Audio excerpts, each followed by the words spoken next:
الله ما في قلبي خير الله نور محمد صلى الله لا إله إلا الله حسبي ربي جل الله الحمد لله أحدا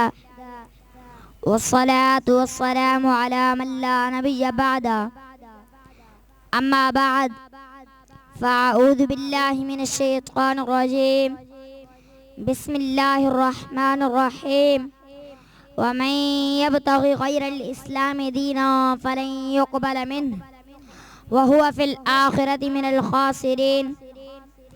آمنت بالله صدق الله العظيم وصدق رسوله النبی الکریم الامین۔ سب سے پہلے میرے اساتذہ کرام اور میرے طلباء کرام ساتھیوں، السلام علیکم ورحمۃ اللہ وبرکاتہ۔ عزیزان گرامی، آج میں آپ حضرات کے سامنے جس عنوان اور جس موضوع پر لب کشائی کروں گا وہ ہے تحریک پاکستان اور علماء اہل سنت۔ عزیزان گرامی، آپ جانتے ہیں کہ پاکستان کیوں بنا، اس کی غرض و غایت کیا تھی، ہمیں پاکستان بنانے کا شوق کیوں ہوا؟ تو اس کا جواب یہ ہے کہ ہم یہ چاہتے تھے کہ ایک ایسی آزاد مملکت بنے کہ جس میں مسلمان اپنے عقیدے کے مطابق حکومت بنائیں، سیاسی نظام تشکیل دیں، اسلامی حکومت ہو، ہر شخص کو انصاف ملے، ہر شخص کے ساتھ عدل ہو، نمازوں کے پابند ہوں، ہماری نسلیں انگریزوں کی تباہ کاریوں سے بچ جائیں۔ اس لیے ہمیں ایک خطہ الگ درکار تھا۔ نفاذ اسلام اور نظام مصطفیٰ صلی اللہ تعالی علیہ وسلم کو نافذ کرنے کے لیے ہمیں پاکستان بنانے کی ضرورت پڑی۔ عزیزان گرامی، جو خطہ حاصل کرنے کا ہم نے خواب دیکھا تھا، اس سرزمین کا نام تحریک کے دوران پاکستان تجویز کیا گیا۔ پھر تحریک پاکستان چلی اور پاکستان بن گیا۔ اصل مقصد دین کا، شریعت کا، نظام مصطفیٰ صلی اللہ تعالی علیہ وسلم کا نفاذ تھا۔ یہ اس کی اولین ترجیحات تھی، اور یہ بات یوں ہی پوشیدہ نہیں بتائی جا رہی تھی، بلکہ اس کا تذکرہ بانی پاکستان جناب محمد علی جناح نے متعدد جلسوں میں کیا، اور علماء اہل سنت نے بنارس کی سنی کانفرنس میں جو اس کی قرارداد پیش کی، اس کے محرکات بھی یہی تھے۔ چاروں طرف سے جب مسلم لیگ کی حمایت کا اعلان ہوا تو سب کے نزدیک یہ بات تھی کہ ایسا ملک ہو کہ جس میں نفاذ اسلام ہو، نظام مصطفیٰ صلی اللہ تعالی علیہ وسلم کا نفاذ ہو۔ ارشاد باری تعالی ہوا، وَمَن يَبْتَغِ غَيْرَ الْإِسْلَامِ دِينًا فَلَن يُقْبَلَ مِنْهُ وَهُوَ فِي الْآخِرَةِ مِنَ الْخَاسِرِينَ۔ یعنی اگر اسلامی قانون کے علاوہ کسی نے کوئی اور قانون قبول کیا تو یہ اللہ رب العزت کی بارگاہ میں ناقابل قبول ہوگا۔ نہ صرف یہ کہ اللہ رب العزت کی بارگاہ میں ناقابل قبول ہوگا، بلکہ آخرت میں بھی ایسے لوگ خسارے میں ہوں گے کہ جنہوں نے اسلام کے علاوہ کسی اور دین کو اپنایا ہوگا۔ عزیزان گرامی، آپ جانتے ہیں پاکستان کیوں بنایا، کس لیے بنایا؟ پاکستان کو اس لیے بنایا گیا کہ یہاں دین کا قانون ہو، شریعت کا قانون ہو، ہم اپنی زندگی اسلام کے مطابق گزاریں۔ آپ جانتے ہیں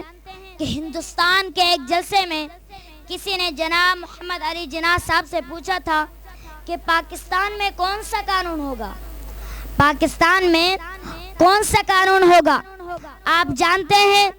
اس وقت بانی پاکستان نے کیا جواب دیا تھا؟ اس وقت بانی پاکستان نے قرآن مجید اٹھا کر کہا تھا کہ پاکستان کو کسی دین کی ضرورت نہیں، پاکستان کو کسی مذہب کی ضرورت نہیں، پاکستان کو کسی قانون کی ضرورت نہیں، بلکہ پاکستان کا قانون بنا ہوا ہے اور وہ ہے قرآن مجید و فرقان حمید۔ اس وقت یہ وعدہ کیا گیا تھا کہ جب پاکستان بنے گا تو قرآن مجید و فرقان حمید کی حکمرانی ہوگی۔ عزیزان گرامی،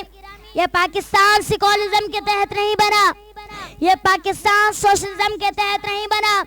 یہ پاکستان کمیونزم کے تحت نہیں بنا،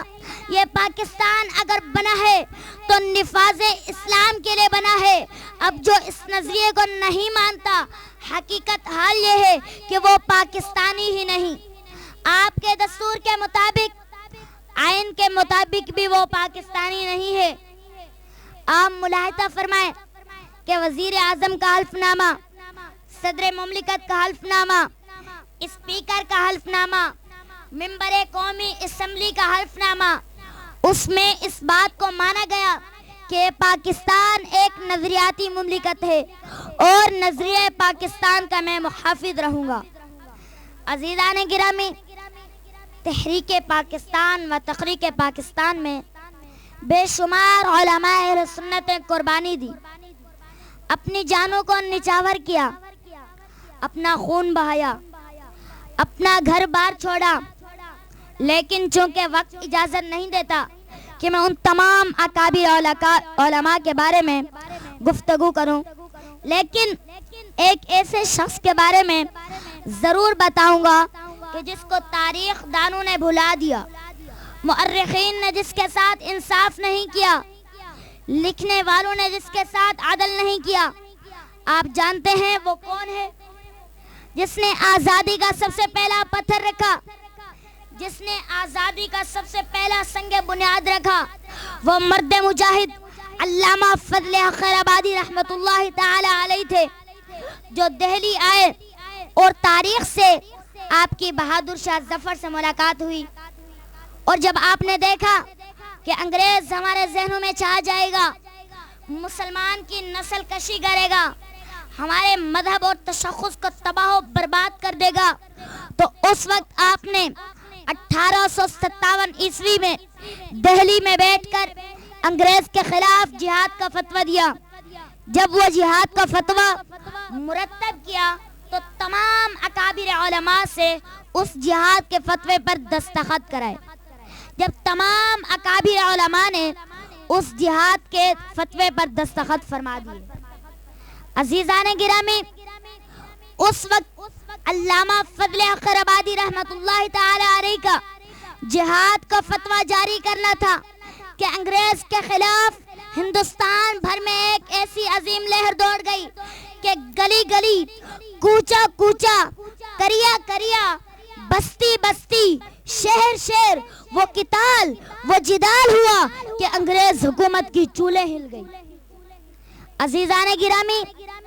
1897 عیسوی میں اعلیٰ حضرت امام اہل سنت مجدد دین و ملت امام احمد رضا خان فاضل بریلوی رحمت اللہ تعالی علیہ اپنے شباب کے عالم میں تھے۔ جب آپ نے دیکھا کہ ہندو اور مسلمان ایک ہوئے جا رہے ہیں، نکاح، شادی، بیاہ ہوئے جا رہے ہیں، تو اس وقت آپ نے اپنا مذہبی فریضہ انجام دیتے ہوئے پٹنہ میں سنی کانفرنس کرنے کے بعد جو دو قومی نظریے، ٹو نیشن تھیوری، سب سے پہلے امام اہل سنت نے اعلان کیا کہ لباس خضر میں یہاں سینکڑوں رہزن بھی پھرتے ہیں، لباس خضر میں یہاں سینکڑوں رہزن بھی پھرتے ہیں، اگر جینے کی خواہش ہے تو کچھ پہچان پیدا کر، اگر جینے کی خواہش ہے تو کچھ پہچان پیدا کر۔ عزیزان گرامی، ہندو ایک الگ قوم ہے، مسلمان ایک الگ قوم ہے، اور سنو میرے پیارے مصطفیٰ کیا ارشاد فرماتے ہیں، الکفر ملت واحدہ، کفر ملت واحدہ ہے۔ کفر اگر برطانیہ کا ہو تو کفر ہے، کفر اگر امریکہ کا ہو تو کفر ہے، کفر اگر ہندوستان کا ہو تو کفر ہے، کیونکہ کفر ایک ملت ہے۔ یہ مت سمجھنا کہ امریکہ کا کفر اور ہے اور یہاں کا کفر اور ہے۔ عزیزان گرامی، یہ بات روز روشن کی طرح آیا ہے کہ عالم اسلام کسی ایک خطے میں محدود نہیں، بلکہ اس کے پرستار ہر بر اعظم میں زندگی بسر کرتے ہوئے نظر آتے ہیں۔ بالخصوص بر اعظم ایشیا اور افریقہ میں